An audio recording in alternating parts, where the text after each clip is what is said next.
We got to talk about this. What if Juan Soto leaves? I don't know. Let's have some rational perspective.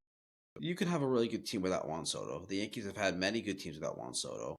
A lot of teams in baseball were good this year without Juan Soto. So the Dodgers won a World Series. They don't have Juan Soto. So but you can't use the Dodgers as the example. Yeah, no, I know. I'm more of joking around. But the point is that as much as it seems like it'd be dire, like you can't lose Juan Soto, you could still build a really good team and have a really good roster without him. If he does leave, you just gotta spend money in other areas. There's not a lot of areas to spend money in this year is the problem. It's not like you can then pivot to another great option.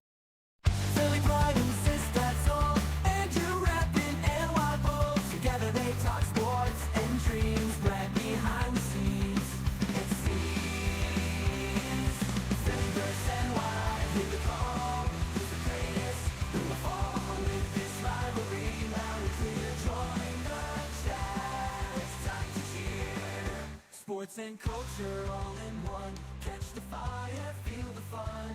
Andrew Sistad, Brad unite. Philly and Y in the spotlight.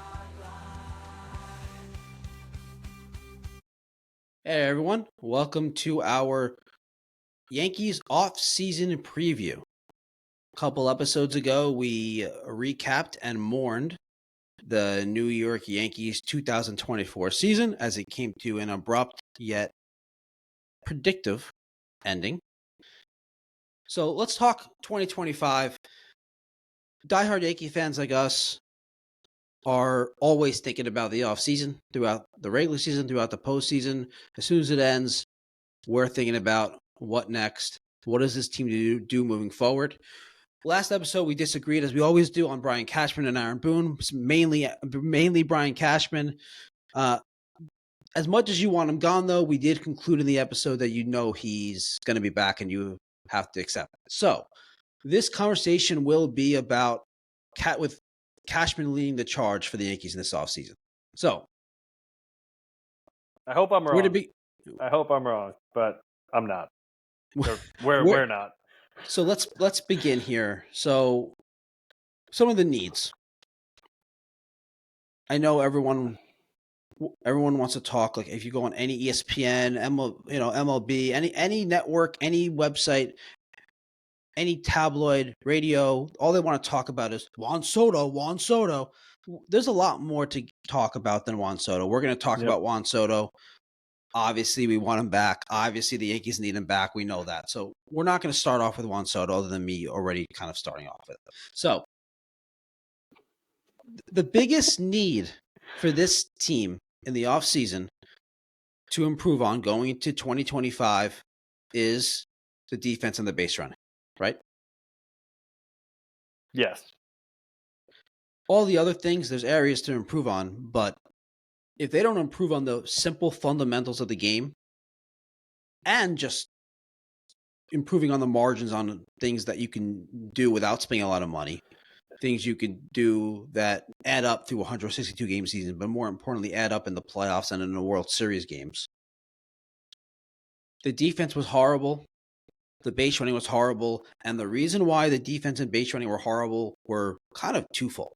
There's the advanced metrics, the analytics that show defensively, Soto gets bad jumps. He has terrible range. Judge has bad range for a center fielder. But he's a Gold Glove finalist. What do you mean? Soto you're talking about. Yeah, of course.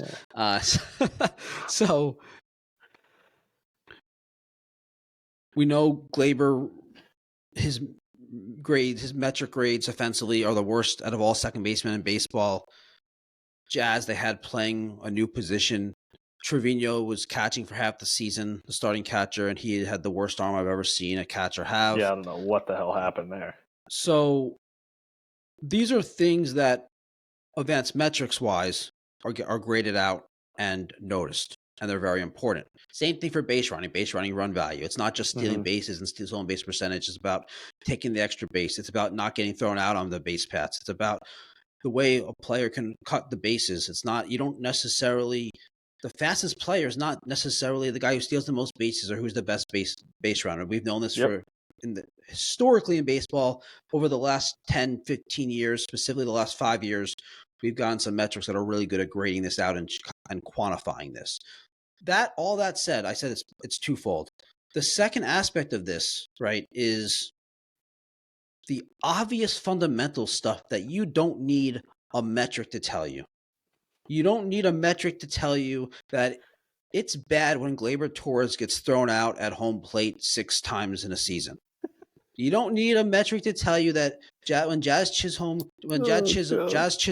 gets picked off second base, down 1 run with 2 outs to end the inning, that's bad, right? Like we don't need we don't Tough need to it. argue. When Judge drops a ball in center field to end the Yankee season, not literally, but figuratively, Not all that that's figuratively bad. either. So that's bad. Metrics don't need to quantify this. This is just normal watching the game, understanding these are plays that have to be made. If you have any basic understanding of baseball, yeah, exactly, you can identify a lot of this. When you combine that basic understanding of baseball with the advanced metrics, and they both tell you that they're bad, you're like, whoa, okay. It's one thing to not get. We got a problem here. What was the thing that we all said about Jeter? Like, and this is before I was into the metrics and stuff. I would say when people would say he has better range. Yeah, but when he gets to the ball, he makes the play. You can't even say that about these guys. They don't get to the ball, and when they do, they don't make the play. It's so bad. It was so bad. So let's improve the defensive base running. So we're going to talk about that. Mm-hmm. And we're going to talk about our own free agents, club option guys, non-tender candidates. Yep. And then we're going to go over the projected salary, luxury tax. You're going to bitch about the Yankees not willing to spend a certain amount of money. Not all that much, but okay. So that's not going to be my main. That's not going to be your main gripe. Okay. My main gripe. Good. Yeah. We'll get into a bunch of other stuff. Instead of going down the list, let's just start here. Improving the defense and base running. We agree that the Yankees need to do that, right? Yes. And I think it's relatively easy. Okay, that's what I was going to ask you. Yeah, no, I think it's relatively easy by removing.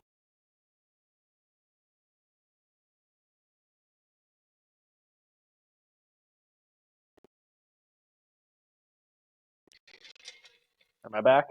Okay. Yeah, so it's really easy by removing 2 players. Yeah, with Gleyber and Rizzo no longer on the team, it almost automatically goes up because they are 2 of the worst at their respective positions in the league. Potentially not on the team. There's no way either of them are on the team next year. If either of them are on the team next year, I'm going to lose my fucking mind. Let's hold off on that conversation for a second. We're going to get to that.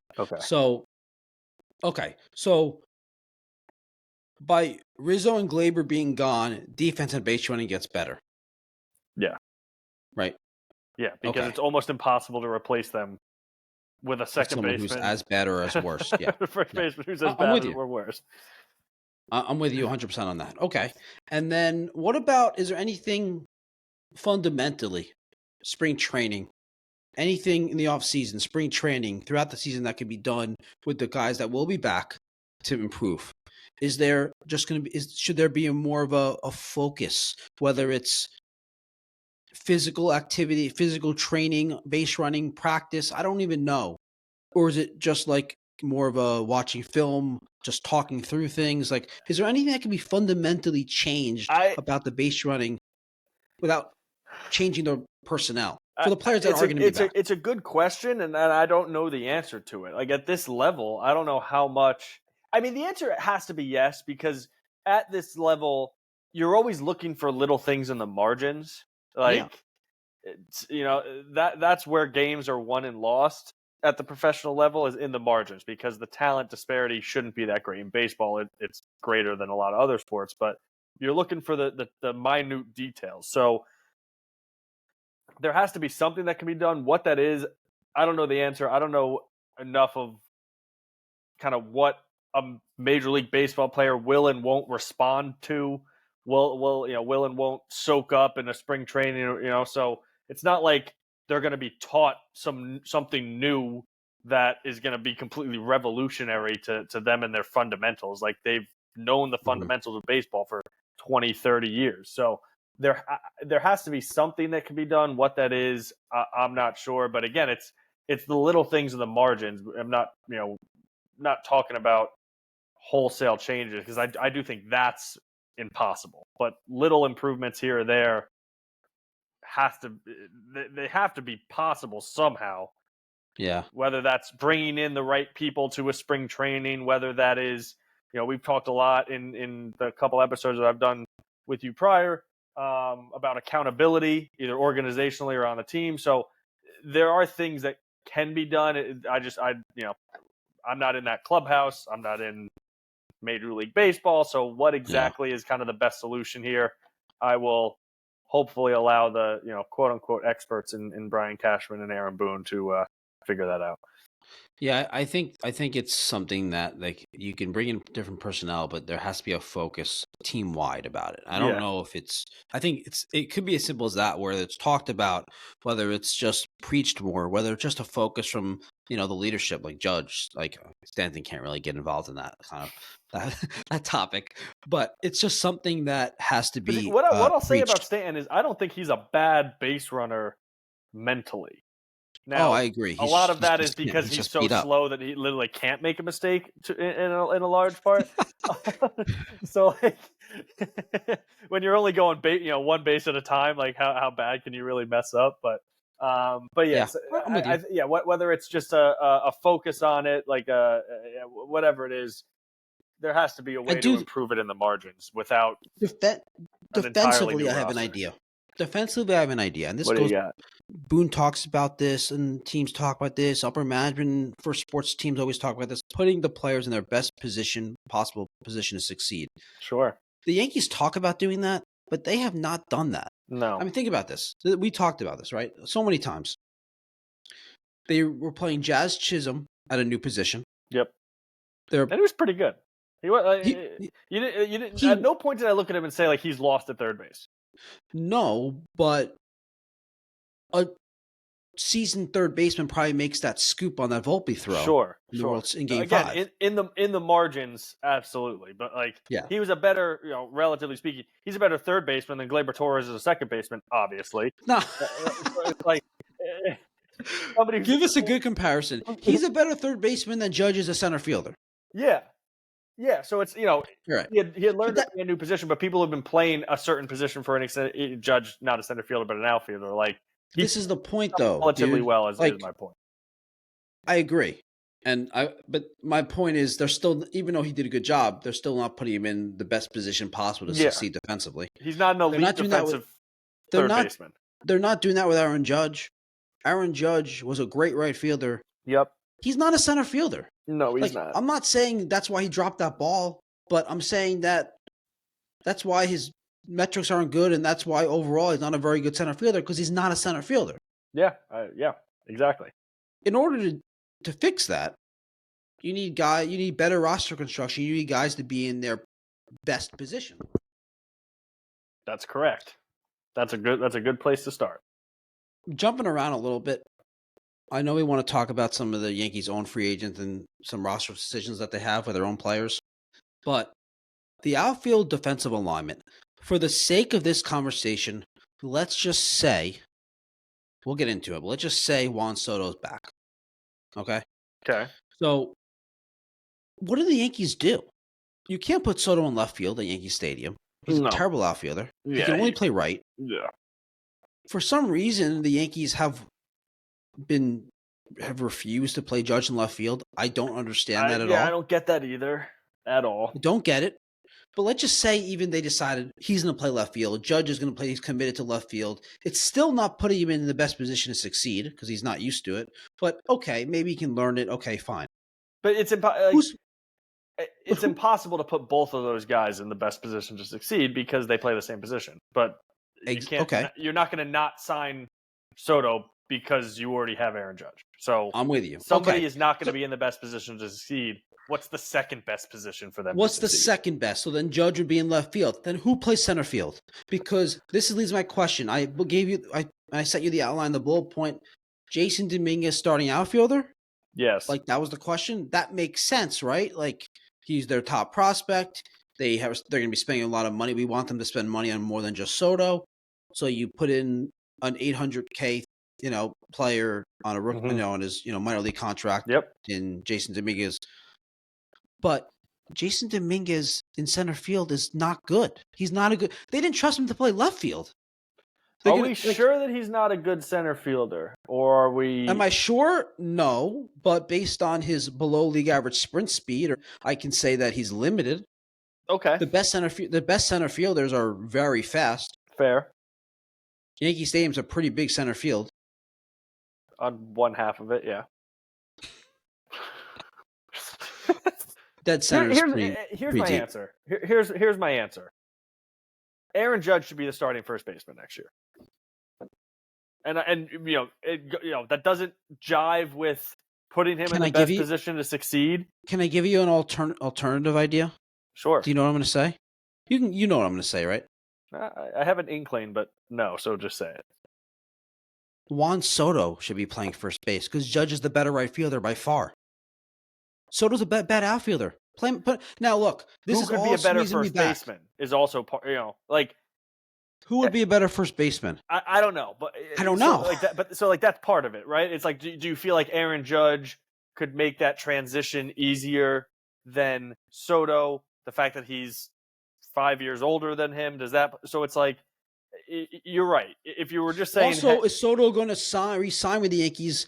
If they're telling him they want him to play first base, he'd be like, "No, you don't say a fucking word about that until the ink is dry, and you tell him we're shipping your ass." And then you tell him, and then you start off really bad foot. Now, the Yankees aren't going to do that, and they shouldn't do that. So I think realistically, that is, we can get into one of them have to play first base. Yeah, we agree on that. Yeah, and the Yankees have to get a real center fielder, which is not easy to do. No, unless you want to play Trent Grisham in center field. Which I don't really want to, but no, he's not an everyday player. I don't think he is either. I mean, he hit like $198 or something in with San Diego when he had a chance to play every day. So but he is very good defensively. Other than despite that drop ball that he had at whatever game, whatever point in this regular season, that was just so egregious. He is a very good outfielder. Yeah. So all right, so pending free agents. We're obviously going to start with Juan Soto here because, I mean, it's Soto. So Soto, 8 WAR this year, a 180 WRC plus, a 203 WRC plus in the postseason, 469 OBP, 630 slug in the postseason, career regular season, 6 seasons, plus that's not counting 2020 because that was like a third of a season. Yeah. But basically in 6 seasons, a WAR of 36, so 6 WAR per season, 158 WRC plus, 421 career on base, going through his age 26 season. Fangraphs projects him for a 6.9 WAR in 2025. All the predictive metrics, the expected WOBA, 99th, 100th percentile, 99th in expected batting average, 99th percentile. He's elite. Everything, hard hit, barrel, chase, everything backs it up. He is the 3rd best hitter in baseball, Judge, Ohtani, Soto. It's hard to argue that, yeah. With the potential in any given year to be the best. Yeah. He dramatically changed the lineup. You can't even, it's not even worth describing the impact he had. The Yankees have been looking for an impact lefty bat like that since when Mark Teixeira was good is probably the fucking answer. Before he broke his foot or whatever, and then he was never the same player after that. Since Robbie Cano left, how about that one? Yeah, or that. But Cano wasn't the power hitter. That he was I loved Cano. He was such an elite offensive player too. But anyway, he just fit in seamlessly. He was everything that you could have expected, and then some. He was great in the playoffs. He's made for the moment. New York, he's awesome. As perfect everything about him, dude, of a fit as you could possibly imagine. And even just fun to forget about. Yeah, as a fan, it's fun to watch a guy play well and dominate. But even as it bats, the Soto shuffle, the way he looks at pitchers, dude, that at bat, so awesome. That at bat in the DS, no, the CS, you mean? The CS, sorry, yeah. In where he's just staring. And then when you hear him talk about, I saw a video with, I think it was an MLB video where they had him like break down. They watched it pitch by pitch and like had him. This guy is nothing. I'm thinking this guy It's is just nothing. like and like that's exactly, you know, that's what he's thinking while you're watching the at bat, and then you hear him, narrate it, if you will, and it's exactly like you can see it. So he's like you said, awesome. It's more than just the fact that he's awesome. Like he's electrifying to watch, which you don't get a lot of. He is with that, in baseball. So and the thing about it is there are so many great hitters in baseball that year to year are inconsistent, and it's because of their profile. It's because of their approach. But when you have the kind of approach that Soto has, where he does not swing at a pitch outside of the zone and destroys pitches. So it's one thing to not swing at pitches outside of the zone, and another thing to just not take advantage when they are in the zone. Yes. So Gleyber Torres doesn't leave the zone a lot. He doesn't swing at pitches right down the middle. So the whole reason of the whole value and other than getting on base and walking and not swinging and not chasing is pitchers have to come in the zone. And when you are ready for it and you attack pitches in the zone, major league hitters are really good. And obviously Soto, that profile allows him to be consistent year to year. Now he might not be a 180 WRC plus guy next year. Maybe he'll be 165. But the point is, he's going to be a top 10 hitter in baseball. Yeah, and I mean, hitting in front of Judge obviously helps him tremendously. So it's such a perfect fit. He is priority 1 through 10 this offseason. Yeah. Yeah. Now, let's be real though. He is not a perfect player. No. This is not Shohei Ohtani free agency. Series. Yeah. He is a bad base runner. He is a really bad outfielder. Yeah. He's a bad outfielder. Yeah. In game one, right. We saw in the World Series, we saw his plays in game one, his missed plays. He did it throughout the season. He actually was better defensively this season than he has been the last couple of seasons. I think there might have been a little bit more focus. He was rewarded with a Gold Glove finalist. Yeah. Does anyone take that seriously? I mean, once you see that Soto's in it, you can't. So if there was anybody left who did, there's no way they still can. I stopped taking that seriously a long time ago. I don't even remember the last time I looked at it. I mean, even that Verdugo, like people just, even that Verdugo was a finalist, whatever. We don't need to get into the Gold Gloves. But yeah, he's a bad defensive player. He's a bad base runner. He's just so unbelievably elite offensively that doesn't matter. When you're that good offensively, when you're that good at hitting, I mean, it just the other things you'd like them to be good. Yeah, but. You'd like them if they were good, he'd be on his way to the richest contract in baseball history. He's going getting anyway. More than Ohtani. Yeah. He's not getting more than Ohtani, but yeah. So Yankees need to bring him back. Present value, he'll get more than Ohtani. Yeah, probably unless he decides to take a lot of deferred. Also, I don't think he's going to do that, but yeah. I hope he does. That is the. By the way, I think reporting that I've seen that he's not. If he was willing to take deferred money, I would be more confident in the Yankees keeping him. Where are you, by the way, in the Yankees keeping him? What's your confidence level? Give me a percentage. 50-50. Yeah, I'm with you. And it shouldn't be that way. What should it be? 100%. I mean, dude, like, what do you don't think the Yankees should have some limit where, like, okay, we can't give him this? No. Really? If another team is willing to do it. But we're not just because you're going to say because the Yankees revenue, but we're talking about let's say Steve Cohen. Steve Cohen might not care about the Mets revenue. No, he doesn't. He might just say I have more money than anyone in the world. Well, obviously not literally, but in the baseball world. Yeah. Yeah, the Yankees are the Yankees, but you know what? Hal Steinbrenner doesn't even have like 20% of what it's not even worth like 10% of what I'm worth. I'm exaggerating a little bit, but I don't think you are.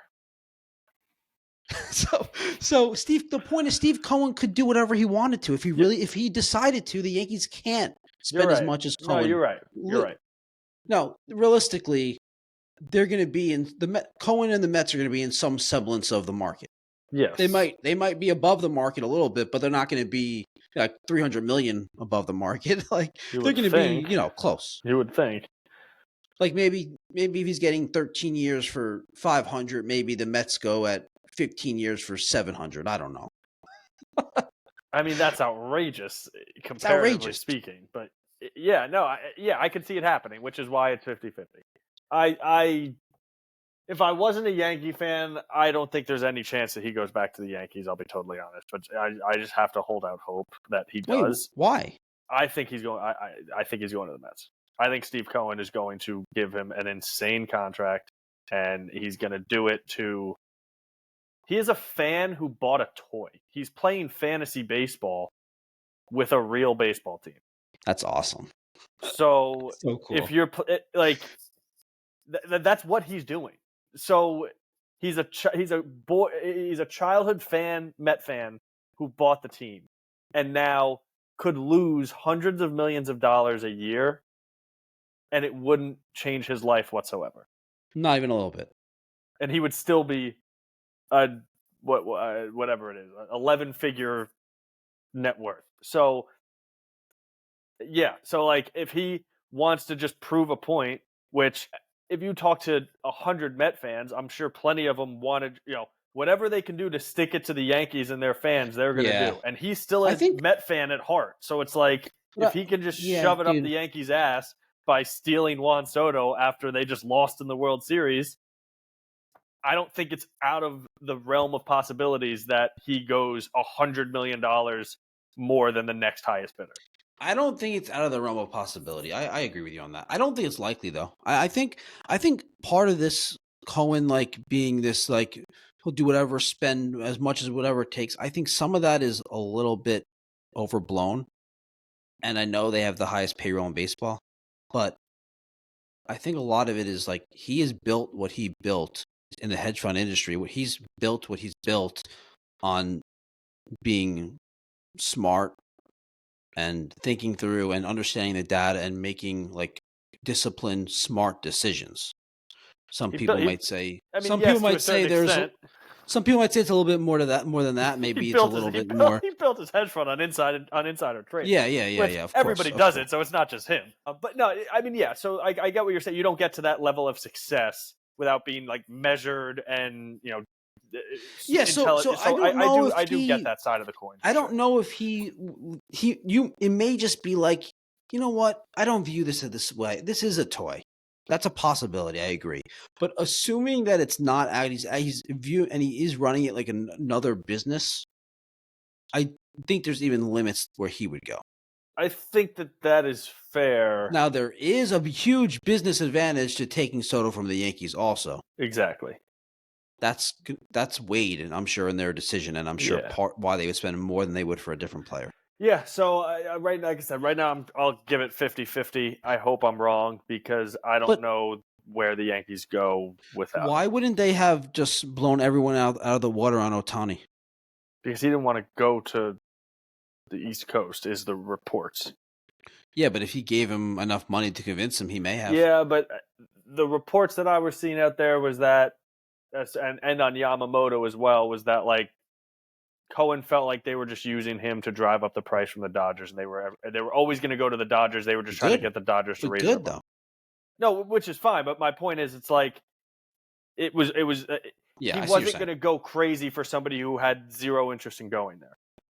Yeah. All right. So and Juan Soto, I feel like I look at Juan Soto like he's like the crown jewel.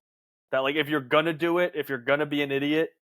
And, you don't want to set the precedent for it, but, like, if you're going to do it one time, he's the one to do it for. Stealing from the Yankees. He's 26. He's generational. He's on a Hall of Fame, like, he's proven it in the playoffs. Like, again, you wish he was a better defender, basically, but, like, he is as good of a player as you could possibly have. I feel like he's the one that you would do something stupid for if you're Steve Cohen. I agree. He's among that group. Like, him and Ohtani. Yeah. I mean, I'm using him because he's the one who's available.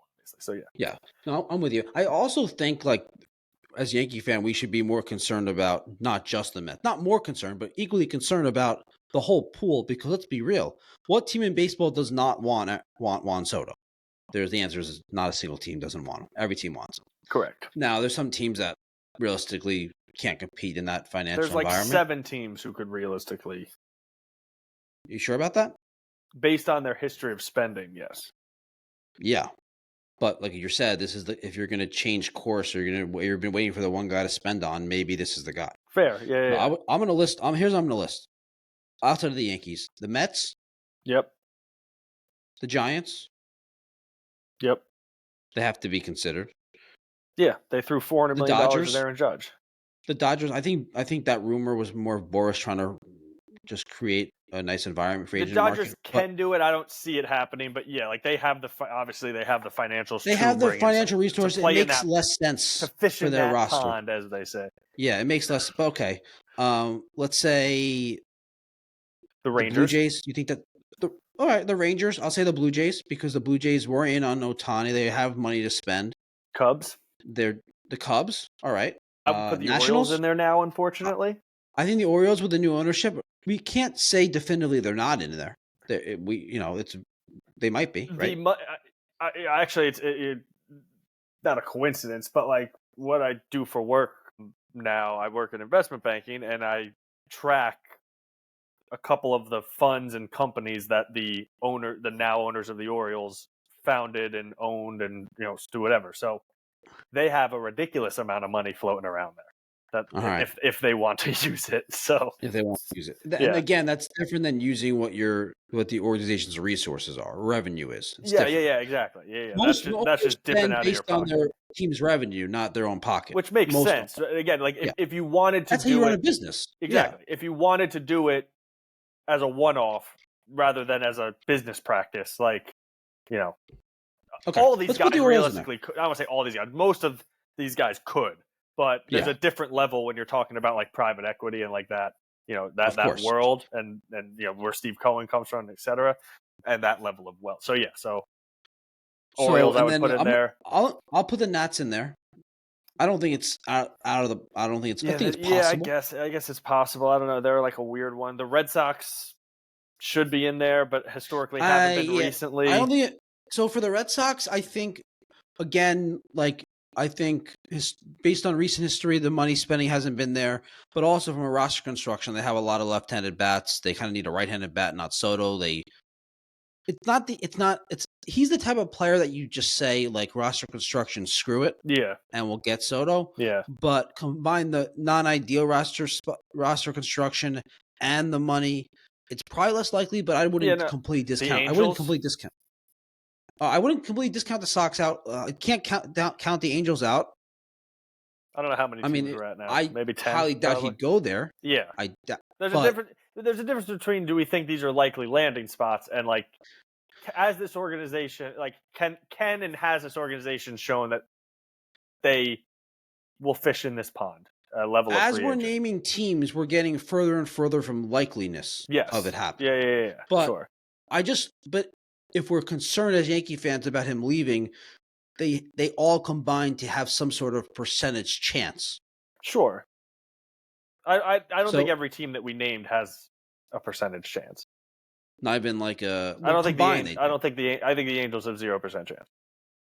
They have somewhat between 0% and like 0.1%. I don't even think there's that. I think it's 0. Okay. So it's not named. Why are we naming them? They're not on the list. Again, the exercise was like how many people can entertain that level of free agent, and like the A's are not going to sign that level of free agent. The Reds or the Pirates, like they're just not going. The Royals even like they're not going to sign the Rays. So like they're 0% because they literally will not spend that much money. You missed what I said. Did you say the White Sox? Yeah. Yeah, I would assume so. They would spend the money. But, So it's I heard Soto wants to go to a 120 loss team. That's the rumor. He wants to be the one to turn it around. Oh my god. But anyway, so I think there are teams. There's a couple different categories. There are teams that literally like essentially can't afford to do it or refuse to afford to do it, which are some of the ones that we just named. There's teams who could do it, but I think have 0 chance of actually getting him. Somebody like the Angels because of quality of the roster. Yeah, performance. Yeah. And then there's the teams who have, like you said, somewhere, some percentage slice of the pie. Yeah. Okay. We're worried. And I think realistically though, for me, I think it's Yankees, Mets, Giants. Top 3. Only 3. I think the Jays are in there. I definitely think the Yankees and Yankees and Mets are 1-2. Yankees and Mets are 1-2. Yeah, for There's sure. that whole thing. There was the whole rumor reports that he prefers to be on the East Coast. Yeah. I don't. Yeah. I'm very skeptical of rumors when people say that, like as if they know. Yeah, Like Soto told them. It makes sense.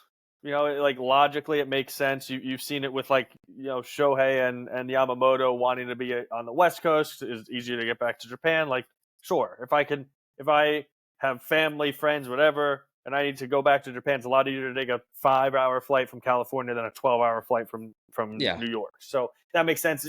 Same equivalent you could say with the Dominican. I don't know. Does he have family back there? Like, who the hell knows? But like, if that's what you want to go with, sure, it adds up. But there's probably more of a Dominican culture and presence in the Bronx, in the Northeast. Yeah, that's in the Bronx specifically. Yeah. So if you say he wants to be on the East Coast, then it's. I don't see the Blue Jays. I guess theoretically they could, but they have so many young people who they're going to have to give massive contracts to, unless they're going to replace one of them. Those young players all aren't good except Vlad. They're not good anymore. Like, you don't think Bo Bichette's good anymore? He sucks. I don't agree with that, dude. He's a bad player. I just disagree with that.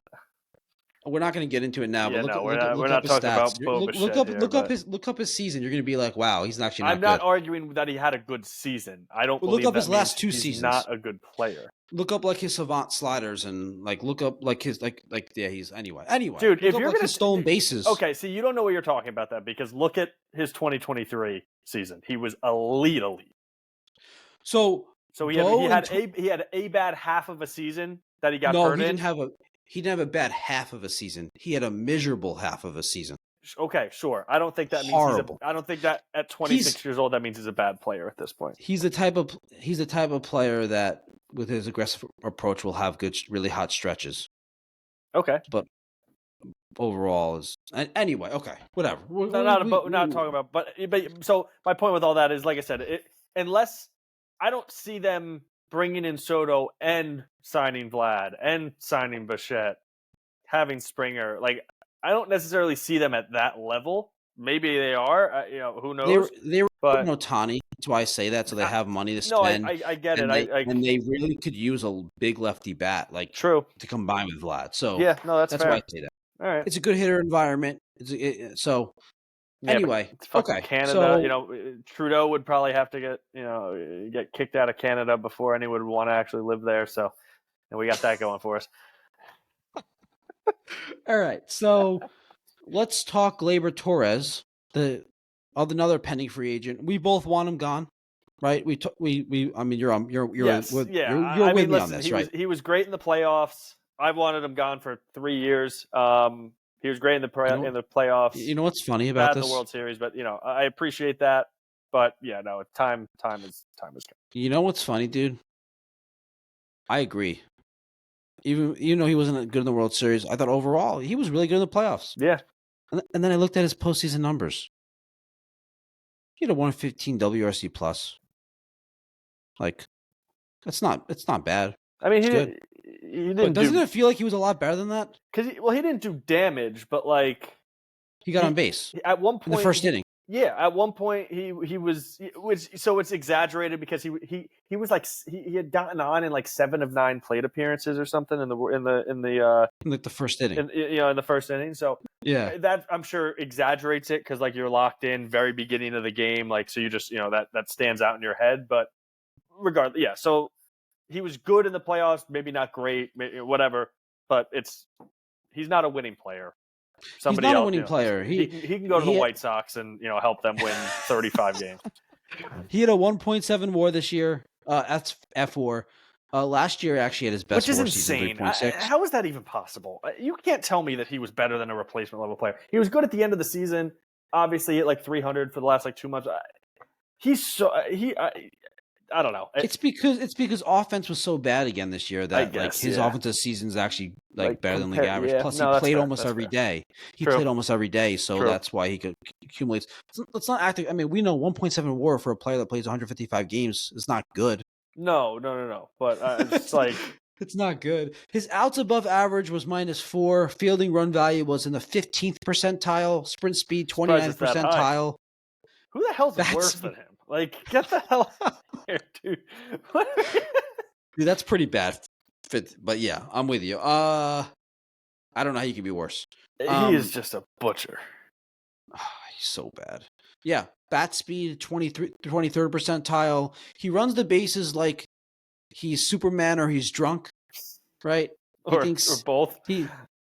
Or both. Like he's drunk superhero running the bases. No one can get me out. I'm just gonna run around. Slow and stupid on the bases. Yes. Bad combination. Yeah. Bad range and lack of focus in the field. Bad combination. Yeah, no, he's just not good. So above league average hitter.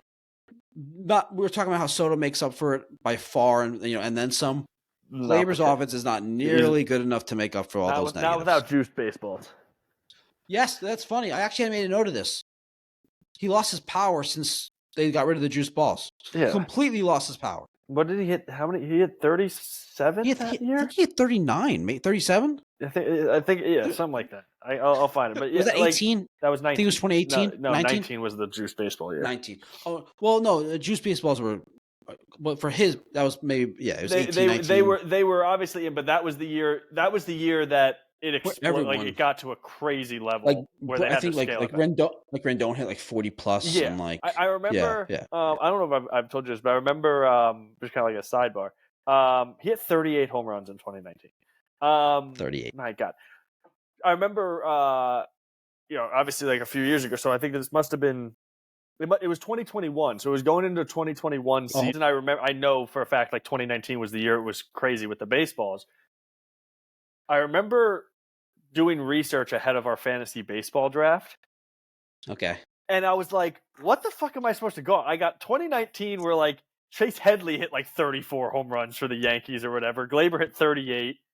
And then you have a 60 game or 50 game season, whatever it was in 2020. So I'm like, you got 2 years where like the data is almost useless for offensive players. So I remember 2019 specifically for that reason, because I was like, I literally have to look 3 years back to have any semblance of like what these people actually are offensively. But anyway, but yeah, so Gleyber gone. He should have been gone years ago at this point.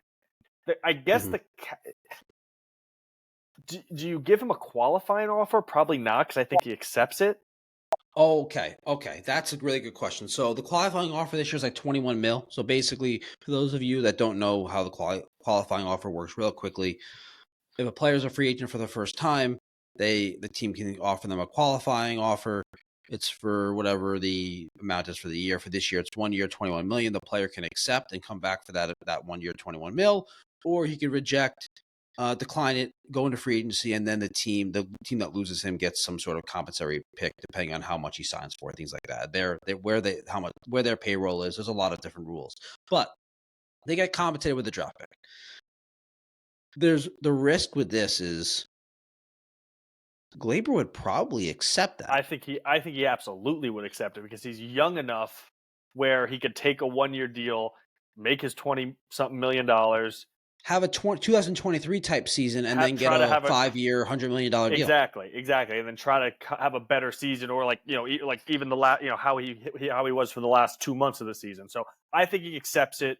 So I wouldn't do it, but obviously it is an option out there that can be thrown around. But I wouldn't do it if I was the Yankees, because I don't want him back. All right, I wouldn't do it either. I'm with you. Is there an avenue there? Let's just talk to this. Is there an out? Before we just write it off as he's not coming back, for sure. Is there an avenue, a path where he comes back? And the reason why I'm wondering this is because if you look at throughout all teams throughout baseball, there's not many teams that either need a second baseman or would choose him over like one of their prospects, young players. So they don't give him the qualifying offer. He sits there in free agency for a while. It's mid-February, late February, and there's not a situation that's great for him ballpark-wise. There's not a team that's great for him. The Yankees might be looking for a second baseman or third baseman to team up with Jazz, whatever, and then move him. I think there's a scenario that he comes back, but I don't want there to be. Like I don't think the Yankees should offer him a contract no matter what. Now, No matter no what? matter what is If his market relative. comes down and would you give him 1 year, 10 mil?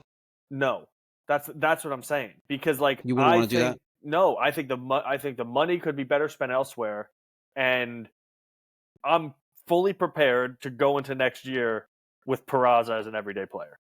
All right, let me ask you this. That's going to ask you. I wanted to get the second base option, so we'll just do it now because we're talking about Gleyber.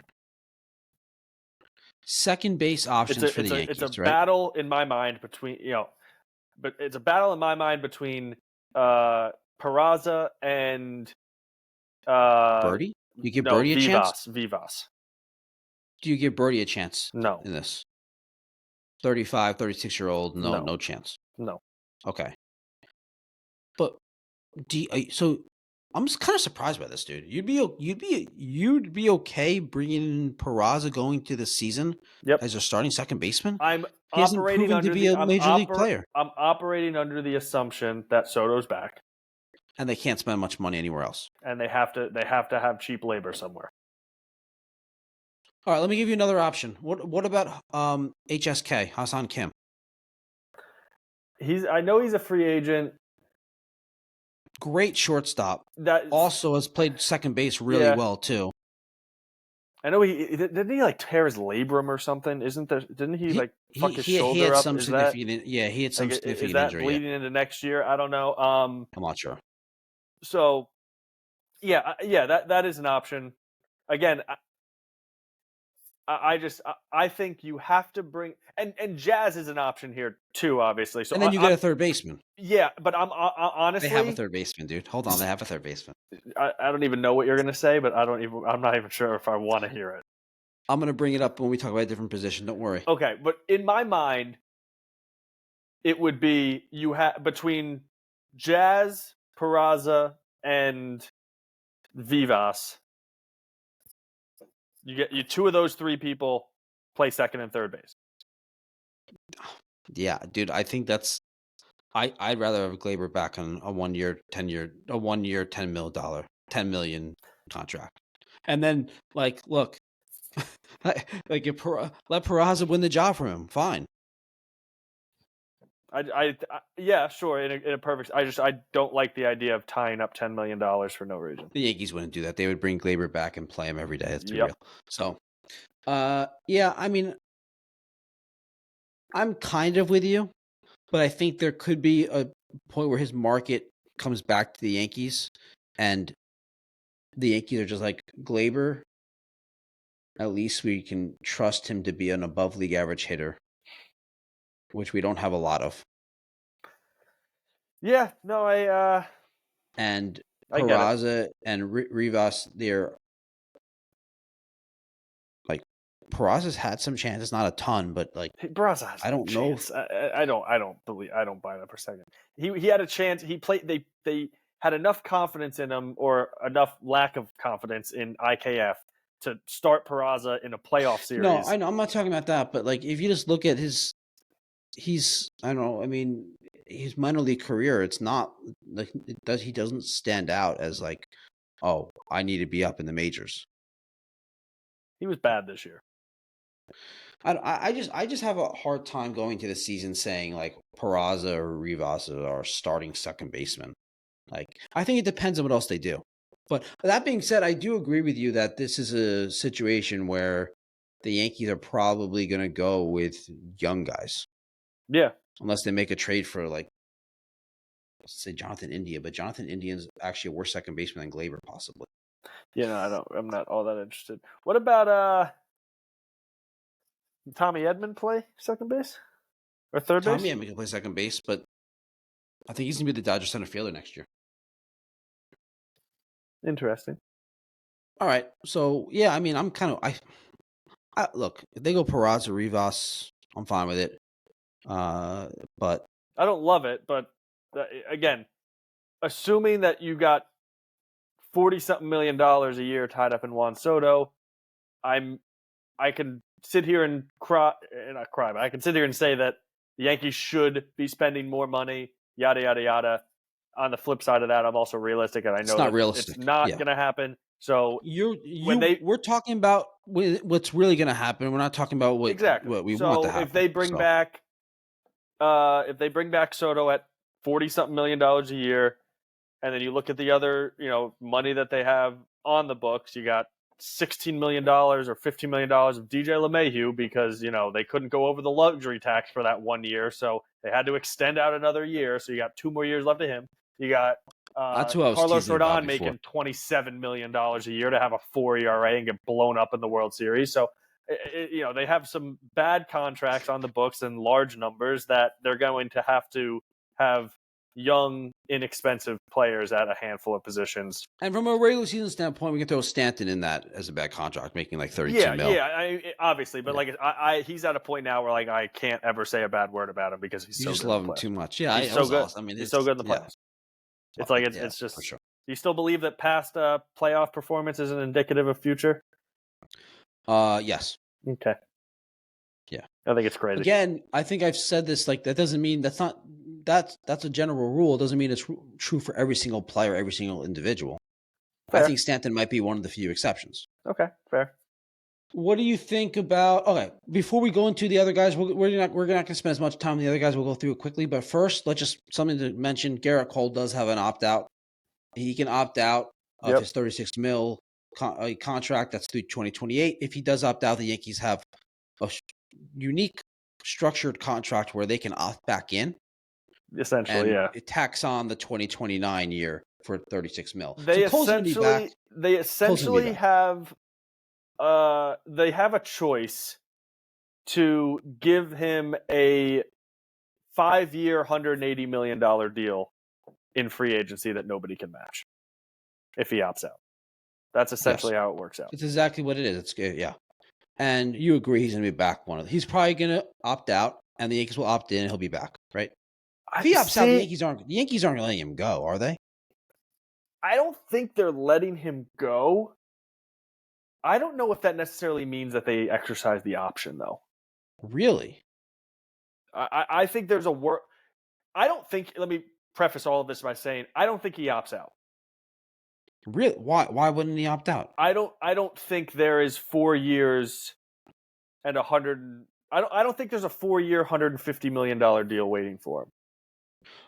Oh, I think there's less average value per year, but I think there might be you think at 35 someone's going to give him a 6-year deal with a pending elbow that could fall apart at any second? It wouldn't be smart. I don't think he opts out because I don't think there's a 4-year, $150 million deal or a 5-year. I don't necessarily think that's out there. Could be wrong. We'll see. If he does, there's an alternative also. There's another option. They could just restructure the contract, no opt out, no exercising opting in.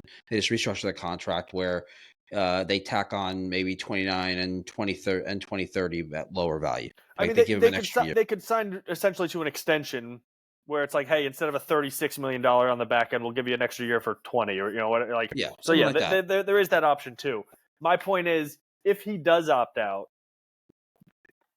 they're connected. I don't think he's going to opt out because I don't think that there's what's left on his contract is available on the market. If he were to opt out, because I don't think there's that on the market, I think there's a world, so if I don't think there's 5 for 100, I definitely don't think there's 5 for 180. So I think there's a world where they say, hey, go test your market and we'll match it. Or, it basically is like the thought process there, where it's like, we think if he opts out, we can get him cheaper than 5 years, $180 million. It's a risk. I think that's a risk the Yankees wouldn't take, but I do agree with you. He's not worth that going forward. He's at this point of his career, he's not worth $36 million in 2028 and 2029. Yeah. That said, he's worth it for 2025. Now, here's if he opts out, do you say fuck it and just give Corbin Burns that money? No, I wouldn't. Would you? I would think about it. I would think about it too. I agree. Right? It's not like, but it's not that simple. No, it's not that. That's it's a very interesting situation that I think there's a lot of different directions it could go. He doesn't opt out. Whatever it is, what it is. He opts out. Yankees just extend him, or not extend him, but tack on the extra year. He's back. He opts out. They let him test the market. They re-sign him. They restructure. They let him walk and move that money somewhere else. Like, I think that it's a question mark. But if I had to bet on what the most likely scenario is, I think he just opts in and that's it. That's it. And he's making $36 million a year He's through got 2028. He's got 4 years, $144 million, and hopefully his elbow doesn't blow up.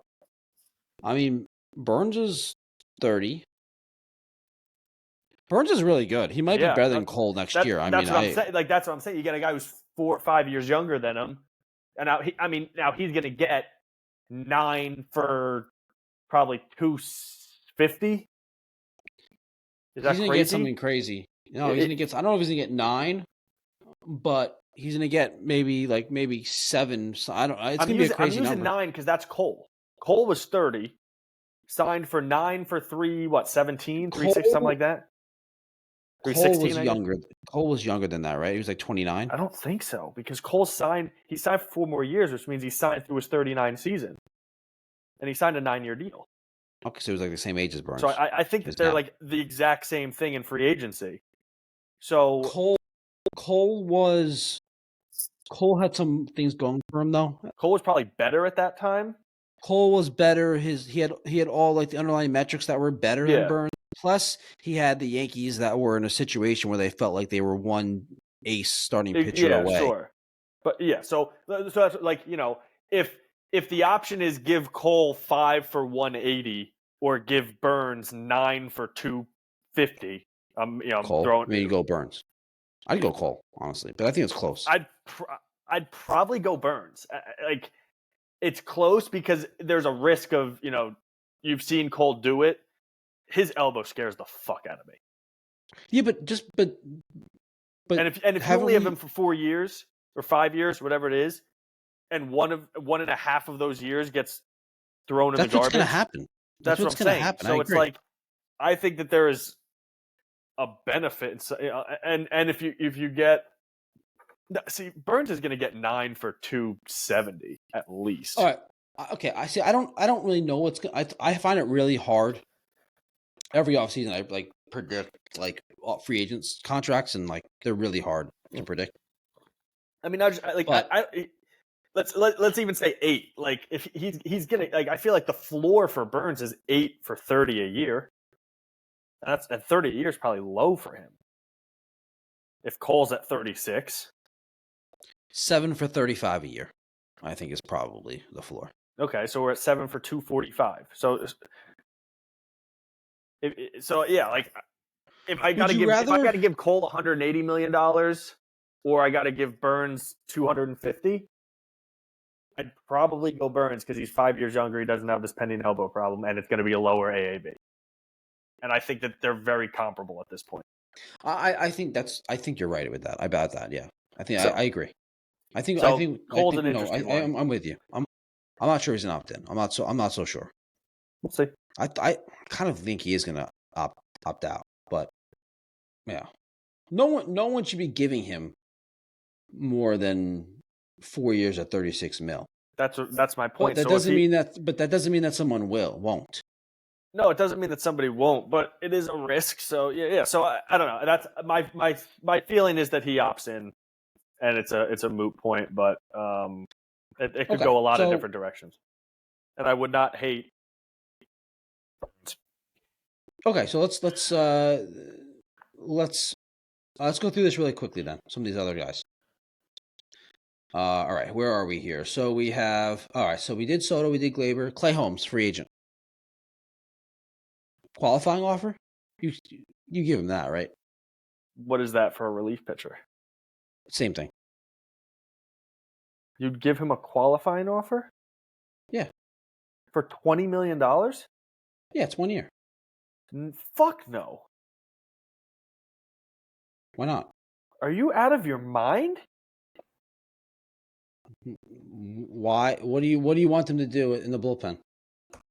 You don't think you think he would accept that? You don't think he's going to get like 4 for? You don't think he's going to get like 4 for 75 or something? No. Outside of I don't think there's a lot of money in relief pitchers. Outside of our Yankee bubble, Clay Holmes is viewed in a high regard. I'm sure he just is.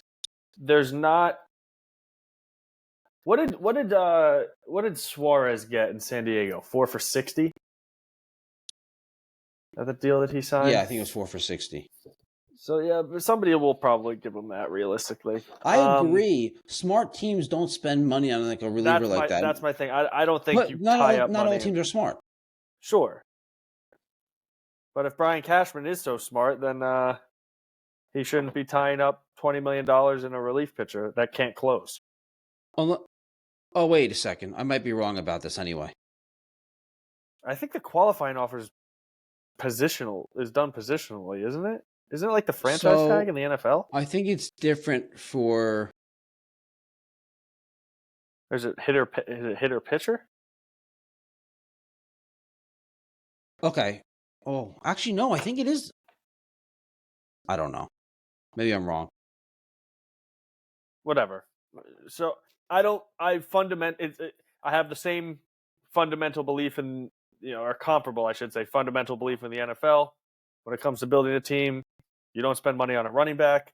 I believe the same thing about relief pitchers in baseball, which is crazy. I agree with you. Which is crazy because they are so important nowadays.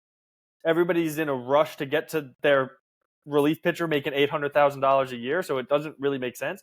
But I think it's the same, by the way. They're very erratic. They're like relief pitchers are so erratic in the sense of like from one year to the next, they could be great to terrible.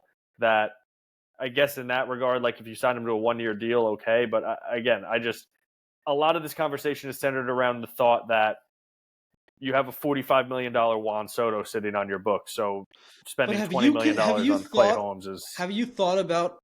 Okay, so have you? We'll talk about this a little bit more when we talk about the relief pitching, the bullpen for next year. The bullpen for next year. Okay, so let's keep going. Tommy Kahnle, obviously you're not qualifying over him, but do you want? Well, same thing. Going back to Clay, are you interested in bringing Clay back? And same thing for Kahnle. At the right price. At the right price. What's the right price? At 4 for 60, no. 3 at for 2 for 25. At 3 for 36, 2 for 30. like probably. Right, but again, but there's a problem with you giving that money to somebody who can't close. No, because you have someone that can close. I guess so. If you look at it, no, I okay, that's fair. I don't know. He scares the fuck out of me, but he does. But if you take an objective look at his statistics, they're actually very good. Fair, and he was good in the playoffs for the most part, outside of a couple hiccups. So he dominated Muncie in the World Series. So Kahnle, same thing. Was it Muncie? He threw one of like the nastiest pitches I've ever seen. I think it was, yeah. Oh my god! He threw some of his like Clay Holmes like nasty. That's the thing about Clay Holmes is that his when he's on, it's incredible. Yeah, his stuff is. Anyway, same thing with Kahnle at the right price, right? 1 year, right, 7, 1 year, $8 million, 1 year, $10 million, maybe. Sure, I even think that might be high, but yeah, Kahnle's one. I don't know. Kahnle's good if he's your fourth best reliever. It's not exactly. He's not your setup man, but a lot of this, and again, as much as I bash Cashman and I don't think he's good at his job, you trust that he's able to put a bullpen together without spending money. The combination of him and Matt Blake and whoever else is involved in that aspect of it has proven that they can find cheap arms and make them good. I agree. So so why spend a lot of money on it? I've been saying this for years. Exactly, and they have they have some young guys. They have some arms in the minors that theoretically could come up and can contribute in the bullpen. Yeah. But I think it's important to supplement their ability to find these guys, these no-name, unknown reliever guys, starters to relievers, career, journeymen, and turn them into quality relief pitchers. You want to supplement that with guys that have been consistently good for years. Yeah, no, I think that's security, fair. And if all these guys pan out, then you have a really deep bullpen. You could do it like the Dodgers did in this postseason, and you can kind of be like the guardian. Like you can have that. It's nice to have a deep bullpen, so it's nice to supplement that. But anyway, I'm with you on this. I don't think it's a big deal. At the right price, market comes back to them. Open to both of them. Rizzo has a $17 million club option. We know 100%, not even a question. the Yankees are declining that club option. It's a $6 million buyout. So, but yeah, still. Now, that $6 million buyout, let me say this. Are you sure that Rizzo's not coming back? If there's a $6 million buyout and the Yankees don't have a great alternative first baseman, they're not moving Judge or Soto to first base. Judge is like best friends with Rizzo. Rizzo, I think in general, the Yankees really like him. If the the clubhouse likes Yankees him. go into next season with Anthony Rizzo as their starting first baseman, they're not a serious organization. Yeah, I don't care how much money he's making. But didn't we say that about DJ LeMahieu being a starting player going into this season? And they did, and then they were a serious contender. They were a massively flawed team. And I didn't say they wouldn't be a serious contender. I said they wouldn't be a serious organization. Oh. Are you? But okay, but there's what if? I'm sure that he's not back at $16 million. Am I sure that he's not back altogether? No. I agree. It's 17 mil the club option. I think. I partially hate this. I partially love it. I want Christian Walker a lot, and I also want them to go nowhere near him at the same time. But I'm torn. I think that he's going to get a 2-year for $40 million kind of deal. I don't love these right-handed. There are a lot of things I don't love, but there's a lot of things that I think he would fit very well. I have some first base options for you. Okay.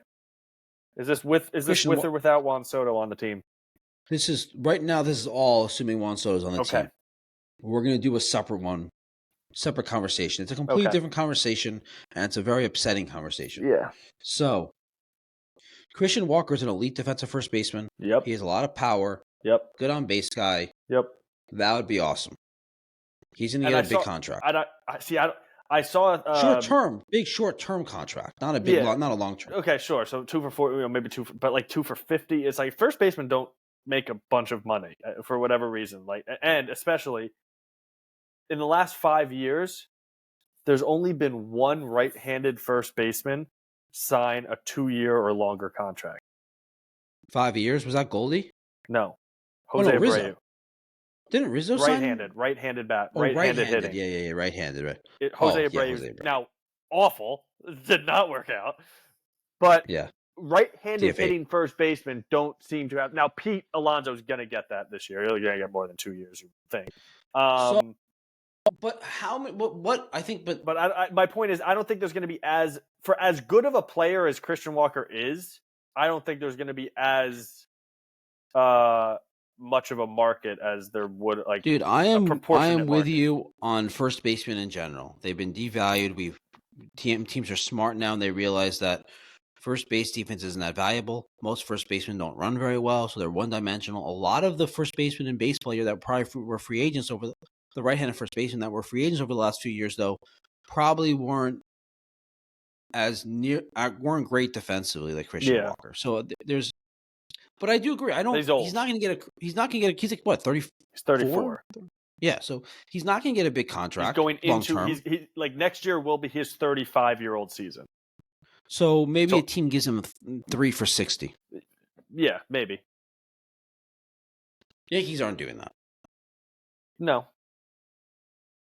He'd be good. Some other first base options, though, for you. Ready? Carlos Santana. Not exciting, but solid, consistent on base guy year to year. Like a major league first baseman. No, less than zero interest. Less than zero interest. Okay. How about Goldie? More than zero interest, but not a ton. You know what I like about Goldie? And this is going to be true about the next guy I'm going to mention. I want a guy that the Yanks can lead off. You think they can lead Goldschmidt this off? is all, again, assuming Soto's back. Mm-hmm. Right? If Goldie, a good on-base guy, can lead off in front of Soto, I think that's awesome. Assuming Soto's back, I want Soto to lead off. Wait, what? Yeah. I would shift everybody up in the lineup, personally. depending on how everything shakes out. But Soto doesn't like leading off. Too bad. He also didn't like hitting second before he did it. Yeah. So, well, realistically, the answer is Volpe. I think he needs to take a step. And he was good in the playoffs. Yeah, but the Yankees, we don't want the Yankees to go into the season expecting. No, exactly. But anyway, so I have Goldschmidt. I don't love the idea of. I probably would prefer him to Rizzo, to be totally honest. But I mean, come on. not the reason I say like probably is I don't know. I don't know how much money he's going to make. He was so bad this year. So he's an option. He's an option. Not in love with it, but definitely an option. If we think that Christian Walker's getting like 3 for 60, 3 for 75, something like that. Christian Walker's, I think, better at this point than Goldie. No, I know, of course. He's 3 years younger, 4 years younger. I forgot. Goldschmidt 37, I think. Yeah. So like, yeah, I don't know. Is he getting a 1 or 2 year deal for 15 something? Yeah. I don't know. I think 2 for 30 is realistic. Yeah, 2 for 15 with an option, which is about what they signed Rizzo to. Right? They signed Rizzo to like 2 for 32. I think it was 16 and 16. Right? They did a couple of those. Yeah. Yeah. So I wouldn't hate that. I wouldn't love it. I got another one. This one's a trade candidate. Vlad. Yandy Diaz. They've been targeting him for a while. Obviously, his name has come up. So he signed for 1 year with the Rays for $10 million. He's a $12 million club option in 26. Here's what I like about Yandy. Again, harping on that high on base guy, they can lead off. But also, the Yankees were bad against left-handed pitchers this year, specifically left-handed starters. Mm-hmm. Yandy mashes left-handed pitchers. Yeah. And I don't hate that. There aren't a lot of great options. So it's like none of these are like super exciting, but Yandy's the best option. Those guys. Yandy's the best option out of, I think, all the people that we've named so far. Yeah, maybe with the exception of Christian Walker, but probably. You have to give up more than money to get Yandy. You have to give up a player. I'm not really sure what the trade value would be. Yeah, I have no. Obviously, they couldn't align on it at the deadline, and nobody could because he was rumored to be traded and didn't end up getting traded. So, yeah, I mean, the Yankees have a bunch of prospects who they will never let play, so give them to the Rays and let them go become all-stars. They won't let them play, and they won't let them be traded. Exactly. So, yeah. All right. Oh my god. I like Yandy. He also could play third base. He's not a good third baseman, but in a pinch, he could play third base. Yeah. Yes. So it's like like you said, Mash is left-handed hitter. He's probably the best. I would still probably say Christian Walker is better than him. I don't know how old is Yandy Diaz. Probably about the same age. I think he's like 32, 33. But he'll be making less money, so like that. So I like Christian the Yandy Walker Diaz is better than Yandy Diaz, but I like what Yandy brings from a on-base percentage standpoint. Yeah. I think that's good. I don't think this team necessarily needs more power. No, not necessarily. I like the defensive aspect. It's probably Seawalk gives you great it's probably defense, raw just because of what we saw, in the playoffs and how bad they were this year. So if Soto is back, this conversation is about Soto, and the Yankees have an issue in the outfield, and they're not moving Soto or Judge to first base, and they're going to have a bad situation in the outfield. They need that infield defense to be great. So I do agree with you. I think Yandy's a good option. Like you said, Christian Walker's probably not going to happen with Soto just based on money. The money, yeah. So I think Yandy's a good option that isn't going to cost a lot of money. Give up the fucking prospects who never amount to anything. Trade them all. I don't give a fuck. And then, and then I think like. I'm a firm believer that I think that probably their best option, maybe their second best option, is for Judge to play first base. Or you could say Soto to play first base. Somebody to play first base. I think that's really important. I agree with you. I don't think they're going to do that, though. No, but... they should. Judge was like, it was taking first base reps this spring training. So, like... It's not a totally foreign concept. Are they ready to go into the year committing to that being their everyday plan? I doubt it.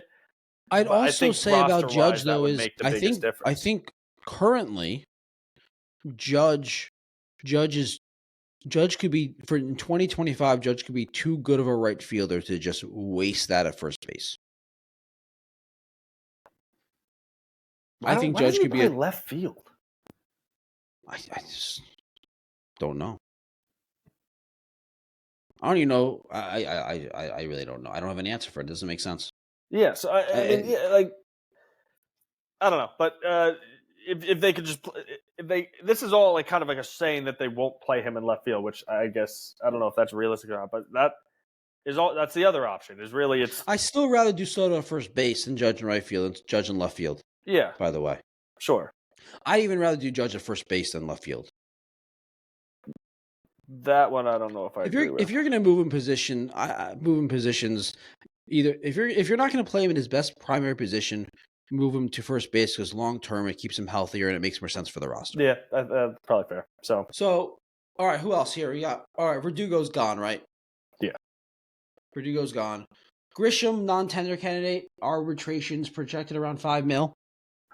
Utility player or just non-tender him? Let him walk. All right, non-tender him. John Birdie, arbitration projected $4 million. Non-tender, or you want him back for a utility spot? I wouldn't hate bringing him back. I'm indifferent it's like 35, 36. Yeah, whatever. Lou Trevino, $5 million club option, gone. Yep. That's being declined. Tim Meza, $3 million arbitration projection, gone. Get him the fuck out of here. Tim Hill, free agent. Let him go, right? I don't really believe in him for real. I mean, I'd bring him back. I don't expect him to.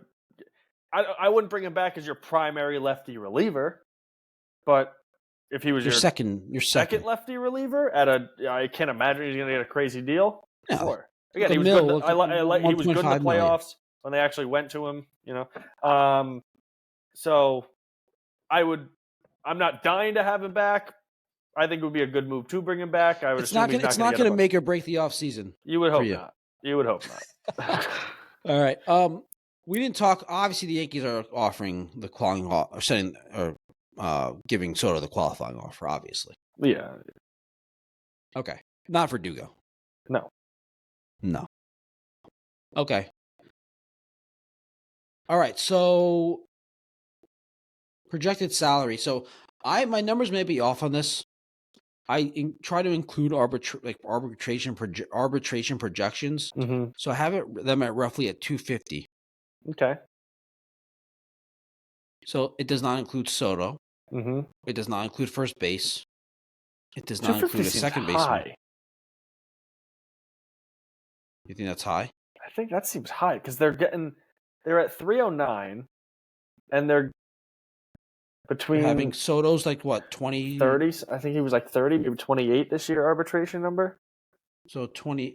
So it 28. doesn't seem like enough is coming off of that from this year based on who is going to be. Well, gone. they're basically Rizzo. They're getting like 10 or 11. 10, yeah. Yeah. So that's like 39, and then Clay's like what is he at? $5 million. We'll call it 250. It's a nice round number. So I think it's around 250. Yeah. It's give or take. It might exactly. be 240. It might be is it 240 instead? Like it's not. Luxury tax for 2025 is 241. So they're over it. Great. There's, and this will be the third year in a row over. So they're going to be paying 50%. Great. It's not 50%. Then there's it's not 50%. They pay 50%. It's 50% of the amount that's over. I thought it was at a threshold. So aren't there like the different tiers? It's not 50% until you get to the highest tier of dollars over. So here's what it is. Third time over the luxury tax at all is 50% on everything that's above it, not the whole payroll. Yeah. If you're 20 to 40 million over, then basically you're in the second tier, then there's a 12% surcharge. Okay, you lost him. Okay. And he's back. and he's back. So yeah, Yep, I don't know. If it's the third season in a row, it's 50% on the first one. Then if you're I between thought it was 20, reversed, but okay, yeah. if it's 20 to 40 million over that 241 mil. Mm-hmm. So basically, this acts as the second tier, and there's a 12% surcharge. Mm-hmm. If you're 40 to 60 million over that 241 mil, then there's a 42.5% surcharge for the first year being over that, and then 45% for each consecutive year after that. Mm-hmm. So this math is kind of hard to figure out.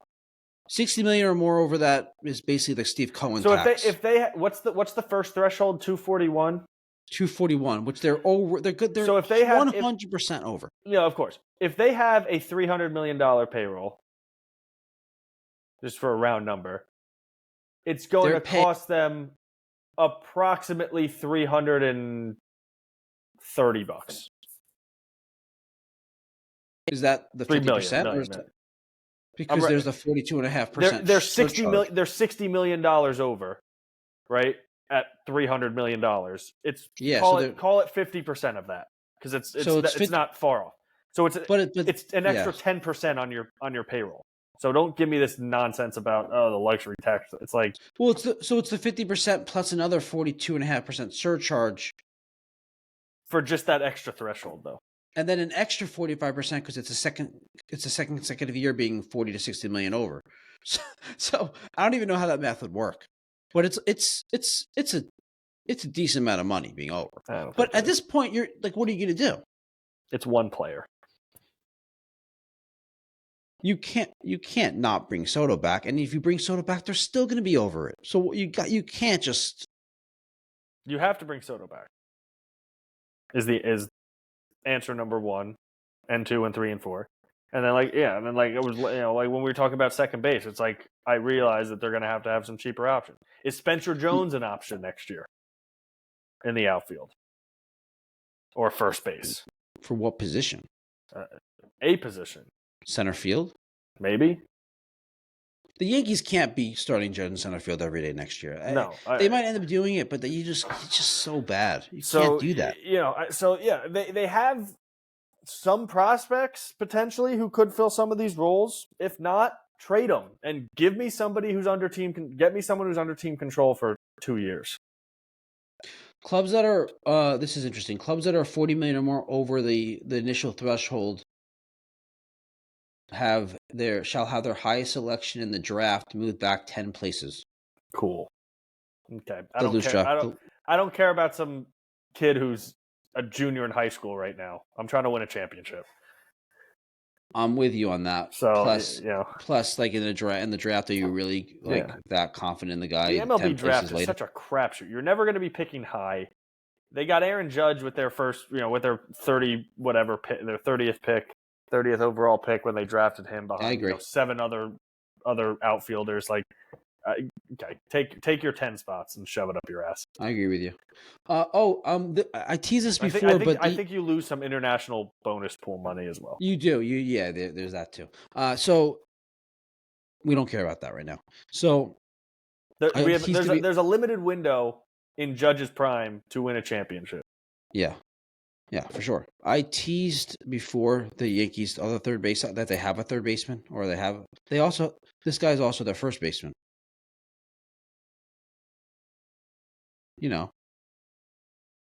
As Walter Cabrera? DJ LeMahieu. Oh God, dude. What did the Yankees do with him? Buy him out. No, seriously though. Do you think they're going to do that? No. You know what the answer is? You eat half of his salary and you attach a prospect and get somebody to take him on. Okay, let me wait a second. What if you match it up? What if you trade with another bad contract? Like who? I mean, I'd have to know what that. Like, are we getting another Josh Donaldson? Then no, thank you.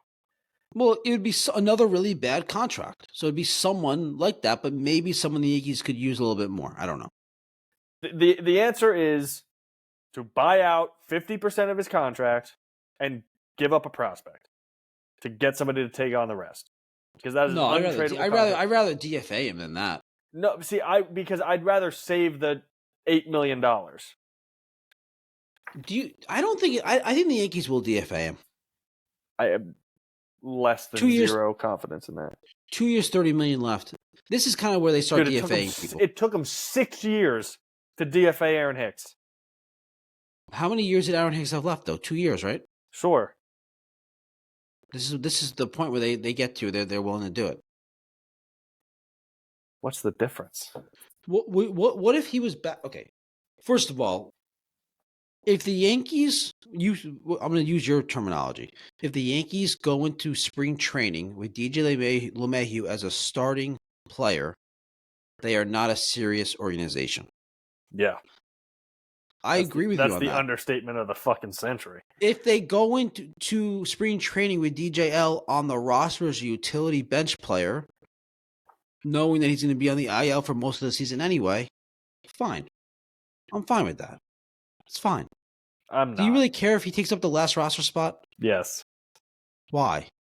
Because he's you're spending spending the IL in 2 weeks anyway. But What's you're the difference? you got $16 million on this luxury You're tax paying payroll. him either way. No, you're paying not. him Not, either not way. if you buy out half of it and attach a prospect. That's my point. I would rather not DFA him because at that point, then yes, I don't give a fuck.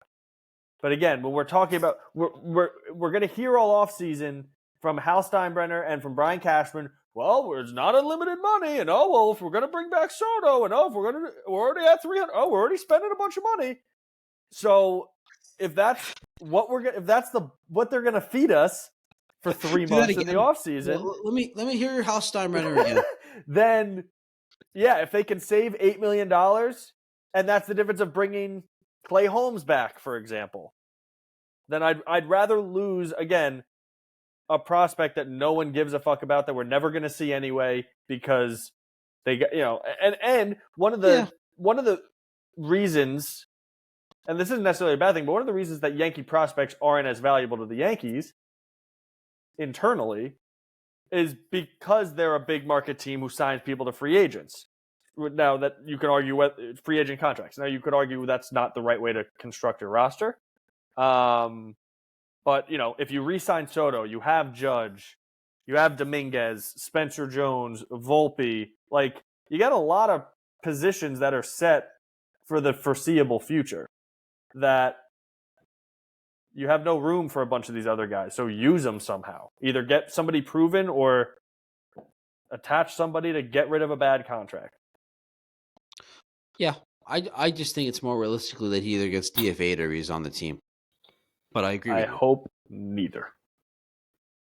You wouldn't be that upset if he just takes up the last roster spot. That wouldn't be like, oh, you're not going to be like, it's not. I mean, it's not going to make or break anything, but I would be pissed off because, you're wasting a roster spot and B, a bunch of money that you could get off of. It sounds like you'd be pissed off because of what you think it represents of the organization more than the actual DJ LeMahieu being on the team. Combination of both. Okay. I mean, he's not a major league player at this point. It's ridiculous. And it sucks because he was so good for 2 years. Yeah. That was But then you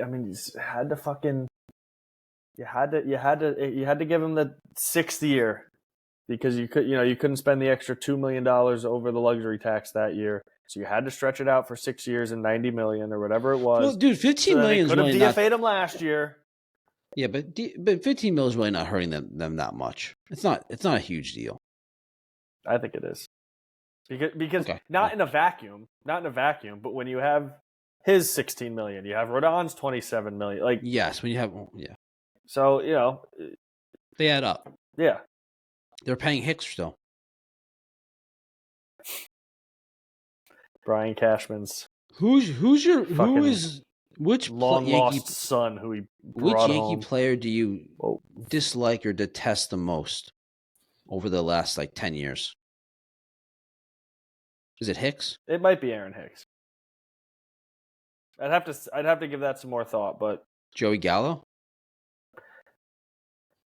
He was just awful, but it'd probably be Aaron Hicks, but it wasn't even about Aaron Hicks. It was about Cashman. It was Cashman through Aaron Hicks. Yeah. Yeah, I hear you. Okay.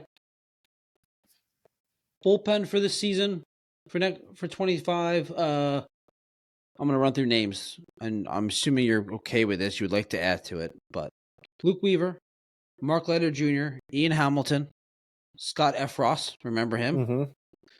Jake Cousins, Nick Birdie, Clayton Beater, and then maybe Clay, Canley, Tim Hill, one or two of those guys, or some other guys we don't know of. And yeah, I'm not really concerned with the bullpen.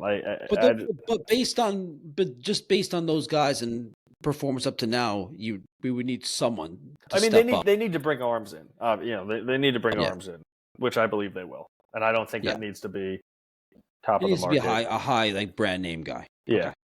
Starting pitching. This is interesting. Here's a thought. Yeah. You bring back Chapman? I wouldn't bring back Chapman, but I would at the right price. I wouldn't be at the right price. I wouldn't be against it, but like things ended kind of badly. I don't think I don't think that's realistic.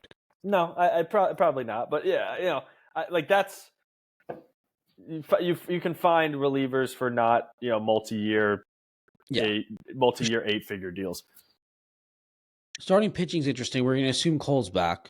Cole, Rodon, Schmidt, Heel, Stroman, and then Nestor's the sixth starter. Is he in the bullpen? Is he traded? Maybe. He's arbitration eligible. He's gonna be like 8 to 9, maybe 10 mil. Yeah. You're not gonna let him go. He's worth that. He got whatever arm thing he was dealing with at the end of the season, where he was basically talking before the World Series, like, if I can't pitch next year because I throw an inning in the World Series, I didn't take that seriously though.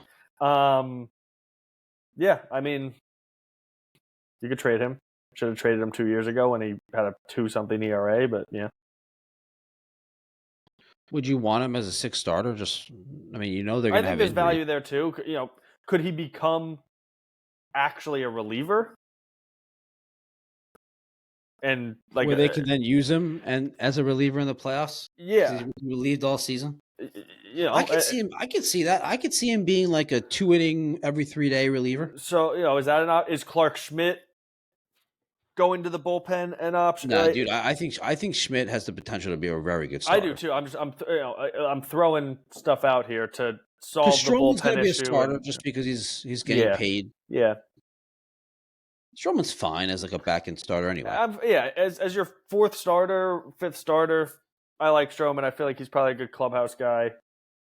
He's there. He's signed. It is what it is. Anything else? Any other thoughts about the offseason? The big one. We got to talk about this. What if Juan Soto leaves? Before we do that, I will again so I've given Cashman credit twice now. Take note. Good. You should. You should acknowledge that it's not all bad. It's not all bad. A lot of it is, but it's not all bad. He also has historically been good. And this is like barely even a positive, but I'm going to turn it into one. He's been good at making unexpected moves. Okay. Can I change the way? Let's say it differently. I agree with you. Sure. He's built a really solid, well-functioned organization that keeps things in-house. Sure. But I would say, that's a piece of it. I also, Greg's out again. I don't know why this is out. Every time I start bashing Cashman, they're just that's what happens. Oh, I see what's happening. The Yankees are listening. Exactly, they're pulling the plug. Great. So they keep things quiet. Moves come out of nowhere. A lot of the glaring one is the Josh Donaldson move came out of nowhere, was fucking terrible. Right? So that doesn't necessarily mean that the player identified and brought in is always a good one or the right move, but I'm sure that there are options and people out there that, names that we haven't discussed that will end up in the fold somehow, whether that's just a conversation in Tampa or whether that's somebody who's actually on the team. there are unexpected names that could fill some of these holes that we're not even absolutely, considering. and there probably will be. Yeah, so that is one thing I that agree. Cashman. All right, so what if Soto doesn't come back? I don't know. Are you just like, because let's have some rational perspective. You can have a really good team without Juan Soto. The Yankees have had many good teams without Juan Soto. A lot of teams in baseball were good this year without Juan Soto. So the Dodgers won a World Series; they don't have Juan Soto. So okay, but you can't use the Dodgers as the example. well, yeah, no, I know. I'm more of joking around, but the point is that as much as it seems like it'd be dire, like you can't lose Juan Soto, you could still build a really good team and have a really good roster without him. If he does leave, you just gotta spend money in other areas. There's not a lot of areas to spend money in this year is the problem. It's not like you can then pivot to another great option. So the answer wouldn't be try to replace Soto with another, like the next best hitter. It would be bring in an elite defensive center fielder, maybe improve the outfield defense, make it, bring in, maybe spend on Christian Walker to replace some of that power. Bring in a really good all around, and maybe it's prospects, maybe it's Hassan Kim. Bring in a good all around player, second baseman. You're improving the defense. You're improving the base running. You're supplementing some of that power with Christian Walker, but you're really improving the defense with these moves. Yeah, and then maybe you go get, maybe it's Corbin Burns, maybe it's, I don't know. My point is that there's different ways to supplement the roster. sure. But you're not obviously replacing the Soto.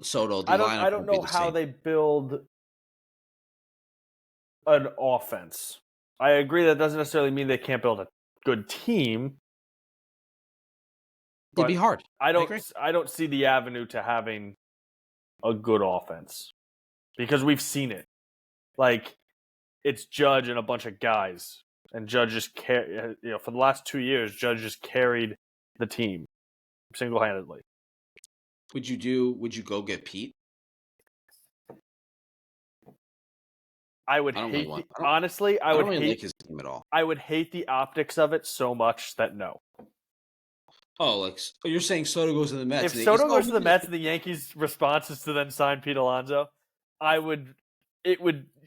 just couldn't do it. I'd rather overpay for Christian Walker World at that Series, point. and that would be hilarious. Then. Yeah, but no, I'd rather just overpay for Christian Walker at that point, just for the optics of it. How about I agree with you. Oh no! By the way, another first base option is Hoskins. Terrible defensive first base. You think any chance they get that Japanese guy? Oh, yeah. What's his name again? I don't know, the 23-year-old or whatever, who's probably just going to end up on the Dodgers. I mean, he might end up on the Giants. I was talking to a buddy of mine that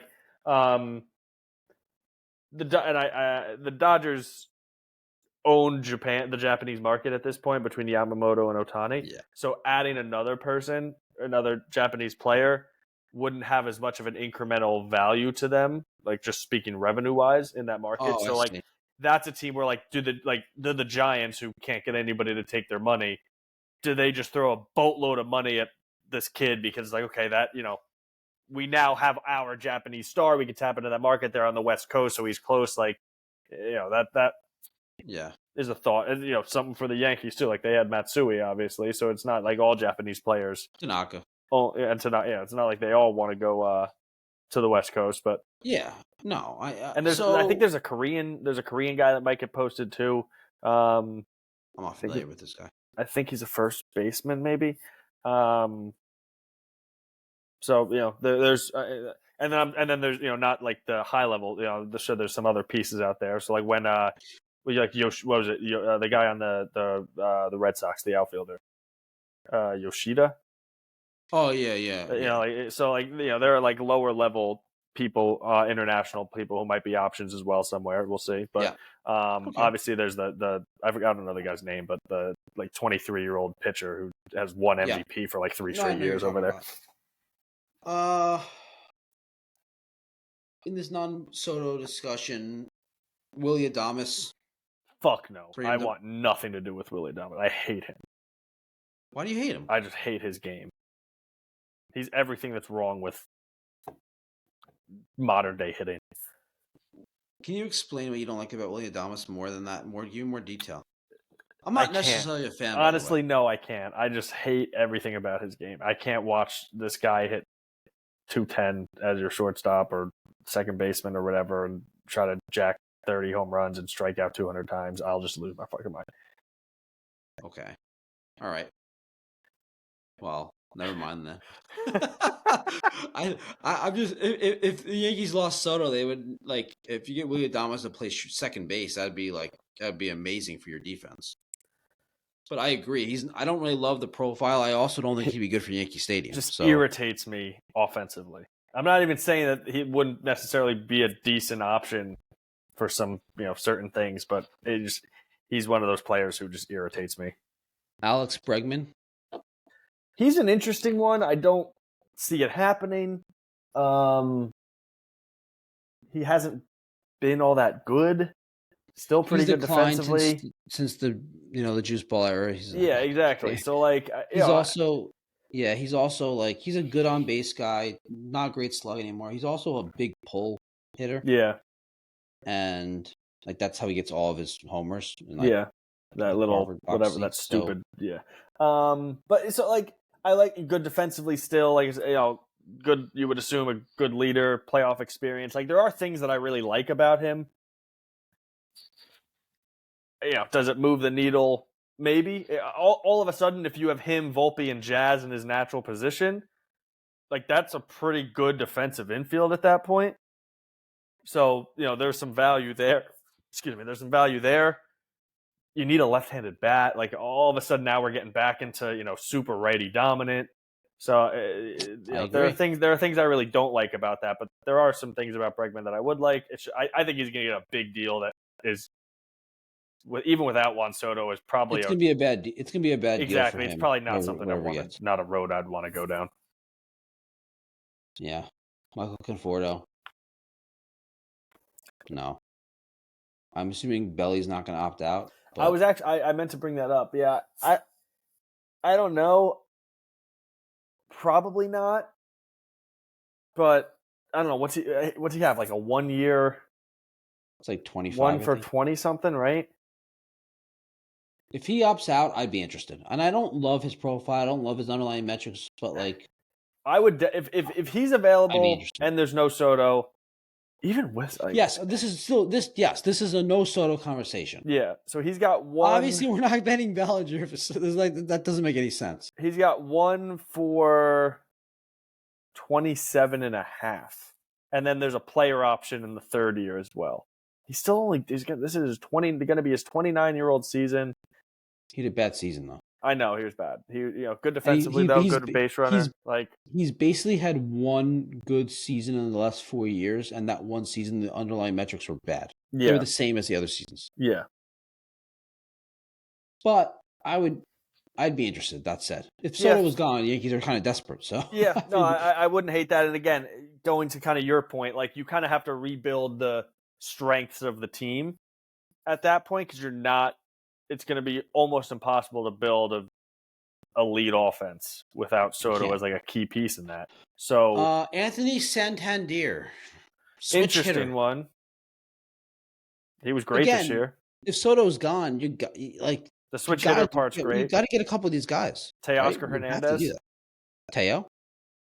There are pieces of now Teoscar again. I just for the Santander for Teoscar even it's I kind of agree with your original premise. At that point, if you lose Soto, you kind of have to rework the identity of the team, and it probably it would probably be more beneficial to lean more into better base runners, better defenders, base running defense, than pitching, trying to replace Soto with a lesser Soto, a right-handed hitting lesser Soto a right-handed hitting 20% of Soto. Exactly. Why do that? Exactly. So. But Santander was great this year. I got it. He was. Oh, he was awesome. So fun. He had 41, 42 homers. Yeah, unreal. All right, I think that's pretty much it. I mean, yeah, and hope that with or without Soto, hope that Volpe takes a big step because let's talk about that for a second. he's supposed to be the Yankees' Bobby Witt, the Yankees' Julio Rodriguez, the Yankees. He's not. He's not. I think I think so. I think it's Yankees important. Ellie De La Cruz. I think we have to just accept and actually embrace the fact that this is a very good player. Like, he's a flawed player. He has potential to be a good hitter, not a great hitter. I think you never know. Like, I don't want to like limit someone. You never know. But he hasn't shown like any real reason to believe he's going to be anything more than like a league average hitter at best. So if he can get to a league average hitter level, which he has not been, and with his good defense, base stealing, and then you have a very good shortstop. And I think we'd have to just accept that's who he is and forget all the hype and hoopla. Yeah. It's hard to, but yeah, you're right. It's hard to, but if he didn't come with this hype, this prospect, we'd be like, oh, okay, he's a very good player. But because of what we thought and hoped he was going to be, which is the opposite, we were worried about the defense. All the scouts were worried about the defense, but the offense was raved about the offense. No, yeah, that's so true. Actually, so he funny. Was the one like Peraza was the one who was the better defensive shortstop. Yeah, so they moved Volpe to second base. Yeah, and then so I still don't look at Volpe. Eye test wise, I don't look at Volpe and think he's an elite defender. But no, that's because his arm's really weak. So but yeah, so if he doesn't take that next step this year, what do you do? Then, like you said, you accept what he is. I'm still holding out hope that you're still holding out hope. Okay, all right. He can raise. I'm still holding out hope he can like raise his tier, if you will, more so than just being a league average hitter and a plus defender, which means that you're a pretty good shortstop. If he could be like a 115 WRC plus guy, whatever that looks like, you would hope better than that. I still have a glimmer of hope. I don't anticipate it happening, but yeah. So yeah, that is a massive piece of the Yankees lineup and roster. Jason Dominguez, he needs to play every day next year. I don't care what else is on this team. It doesn't matter. He is your starting center fielder. I don't care. Yeah, that's my problem though. Is that I want him to be the starting left fielder. Okay, sure. But I don't want Soto in center field. I mean, Judge in center field. But I want Soto on the team. I don't know what the answer is exactly. You know what the answer is. We just don't know what they're going to do. Sure. But Jason Dominguez should have an opening day starting job next year. I agree completely. And a game 162 starting job next year. I don't care what he does next year. He needs to play an entire season, assuming health, obviously. He needs to just have the role. At a certain point in the season, the Yankees are good. They're in a race. He's struggling. He's holding them back. Maybe you reconsider that. Maybe. But going to the season, that's the plan. I agree. Yeah. Again, is Spencer Jones somebody that could have a role if he comes out in spring training as a great spring training? I doubt it. I'd be shocked if he started. He had such a he struggled last year in the minors. Pereira, Everson Pereira still exists. Is he going to be on the roster? I think he might be gone. Another top 5 prospect that just gets fucking DFA'd off the 40 man. You gotta love that. We'll see, but I think the biggest thing without Soto is to not try to replace him with a player who is a fraction of him, is to lean into other areas. Go in a different route. Yeah. Yes, that has to be the option. Hopefully it doesn't come to that, but like we were saying earlier, there's probably a 50% chance that that's the situation we're in. Yeah, unfortunately. Do you pivot to pitching? Like, do you look at Heel and say, can Heel pitch out of the bullpen? And you bring in a starter? I don't know. It's like, do you not really? Do you can't do this? I don't know what free agents. I do know a little bit about, Bo Bichette's a free agent next year. Vlad Guerrero's a free agent next year. Do you not spend a bunch of money and reset the luxury tax? And that's going to be miserable after going to the World Series. But we already went over how they can't even. I mean, they would have to trade off guys to reset the luxury tax at this point, even if they don't get Soto. I know you're not, but don't whatever. We don't need to get back into how. I thought it was like if you don't hit certain brackets 3 years in a row, is it the whole thing? Whatever. Yes. No, there's certain brackets. So yes. like if you don't repeat the same highest bracket, there's a benefit or Yes. whatever, right? Yes. So I don't know. I don't actually know what the answer is, but I'd love to get off the Rodon contract. Yep. Another one of Cashman's brilliant moves. Added to the list. Last question for you. Are you like out on Judge as being like the best player on a World Series championship team? No. Good. I'm glad to hear that. Good. Did he showed you? Did you see enough? I also don't have a choice. But no. Did you see enough from him where like you're like I can see that it's like he's not. It's not necessary. He can do it in the postseason. He can. Like, have you seen enough of where you think, oh, I think I can see now that he can do it. He just needs to have a postseason where he truly puts it together and gets hot at the right time. But see, I've never thought that he couldn't do it. Oh, you didn't? Okay. No. I've never thought that he couldn't do it. It's always been a question of will he do it? And up to this point, the answer's been a resounding no. Do you think he will? It has been. Do you think he eventually will? Yes, because I think he's too good not to. However, just hopefully this is the year to do it, though. That's the problem. That's the other thing, because it's like let's say that, and not even let's say, he started to get going the last 2 games, right? He had much better at bats in game 4, hit the home run in game 5, the double, was much better. So, but like you don't have time to you can't take a few games to get going in the playoffs because all of a sudden you lose the opening. You have a bad 3 days in the opening series and you're out of the playoffs. Then you don't get a chance. So it's like you don't get the chance that he got this year to exactly. You don't have a 15 game, 12 game sample size every year. So it's like and he's not getting any younger. Not 2 years into a 9-year deal. So I don't want to go down that road yet. But it's like, you got 4 years of his prime left. At that size, is it 4 years? Hopefully, that it's like you need to do it. He can do it because he's too good not to do it, but you need to do it is the bottom line. I agree. So I just hope that when he does it, it's not the wrong time. Yeah, exactly. Because you can go off and lose. Yeah, and the Dodgers are going to be so fucking good next year. It's going to be disgusting. Dodgers are going to be better. So much better, dude. They're getting they're getting an entire rotation back. They're getting Ohtani, Glass now. Like what? They're gonna get this Japanese kid, I'm sure. No, they don't even have enough rotation spots. Okay, you think Gonsolin? They're getting Ohtani. They're getting Glass now, who's the ace of almost every team in baseball. They're getting Ohtani, who's the ace of almost every team in baseball, back. They're getting the ERA leader from the NL from 2 seasons ago back. Like Dustin May. They have Yamamoto, Kershaw. River. I guess River. He's also good. Well, Kershaw might not be back. He might retire. I don't know. Gavin Stone.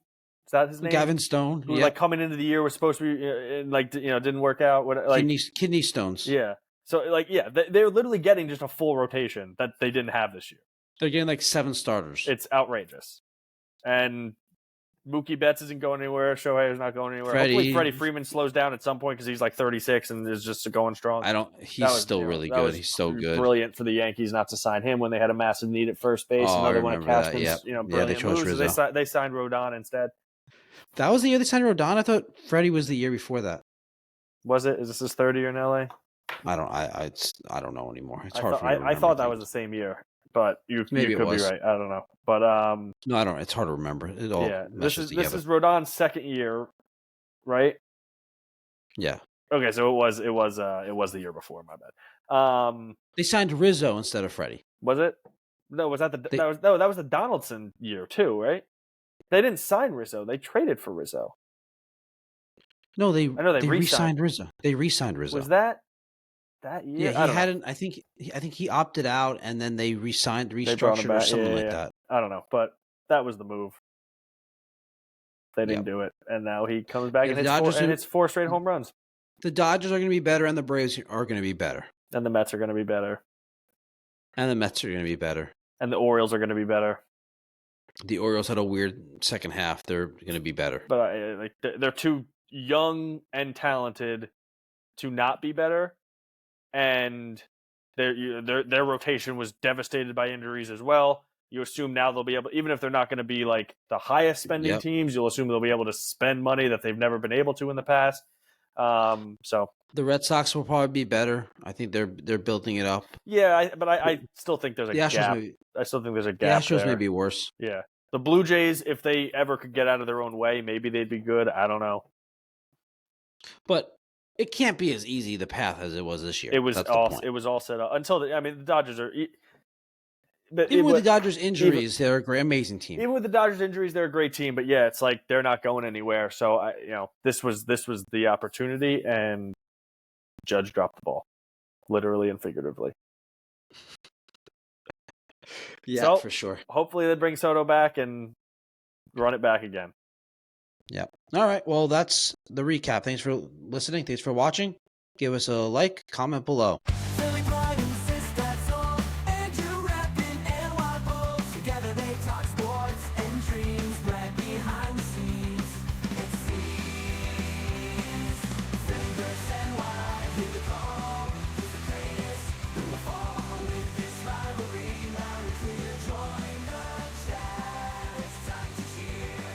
Sports and culture all in one.